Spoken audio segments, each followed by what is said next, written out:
Okay, boards and committees. Chamber of Commerce report. Oh, got a board and committee right back here. Oh, I'm sorry, I did want to say, for the Impact Player Commission, we do have the first weekend in February planned for the public tours. Saturday will be open to the public. On Friday, we are going to do tours for school groups. We already have 3 school groups signed up, and I'm going to be getting information out to other school groups. But it will be the first weekend in February. Okay, Chamber of Commerce. Yes, ma'am. Mary Lee, is there a certain, is there a certain age group on the schools, or is it just, you know, No. is there certain, are classes that? We've had interest from, okay, for one group that is very interested is the gifted and talented teacher. So that would be a range of ages. Okay. The earth science teachers are very interested, and that is high school. Right. And then 4th grade teachers are very interested, which is elementary. So I think it's going to be a variety. One of the things that we are working on is a curriculum that students and teachers can take and use in their classrooms. And we're going to try to make that specific, of course, for ages. But there is interest of all ages. They get really interested in it about middle school. Okay. Is where they you know, can't wait to come back. Okay, thank you. Okay, Chamber of Commerce. Thank you, Mayor and Council. There are several announcements. The Elmore County Historical Society will meet tomorrow evening at 7 o'clock in the museum. We have our quarterly meeting of Arts of Past and Present, and we're going to do our own version of the Elmore County Antiques Roadshow tomorrow evening. We have 3 persons who are in the business of evaluating your treasures. So we invite anyone who would be interested in coming and bringing some of their treasured items to have them looked at. We do offer a disclaimer that this is not for insurance appraisals by any means, but they will give their most considered opinions.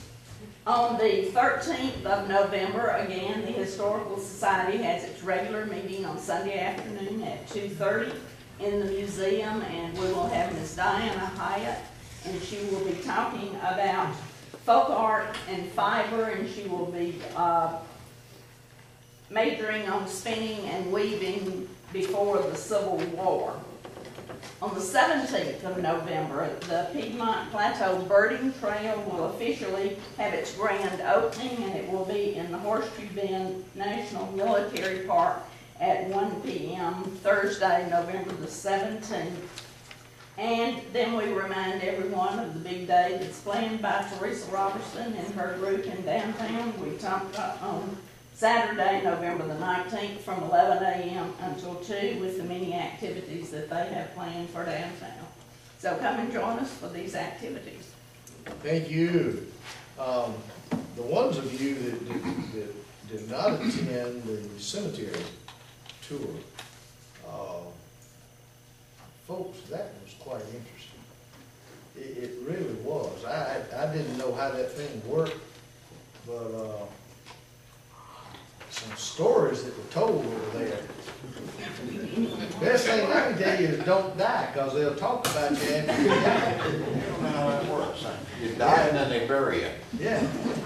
I went over there and they had this lady dressed up as a Southern belle, and she was standing up there. And I walked up and spoke to her, and she said, "Well, darling, it's so good that you have come by to see me." And she went through this spiel that a woman was buried there. Again, there's a marker out there that identifies this, that on her mark, I can't remember the last name, but it had listed Paul, let's say Williams. Paul Williams. Fielder. Who? Fielder. Who? Fielder. Fielder. Paul Fielder. The wife of John Fielder. And I thought, what have we got going on? So when she was born, her daddy named her Paul. And she said, I told my daddy, "Daddy, don't name me Paul." Said, "I never will get a husband." Said, "Call me Pauline." but said, I never will get a husband. But on her tombstone, Kathleen, it had Paul. That's unusual. Kind of brought back the story of Johnny Cash about his dad suit. Okay, any public comment? Motion to adjourn.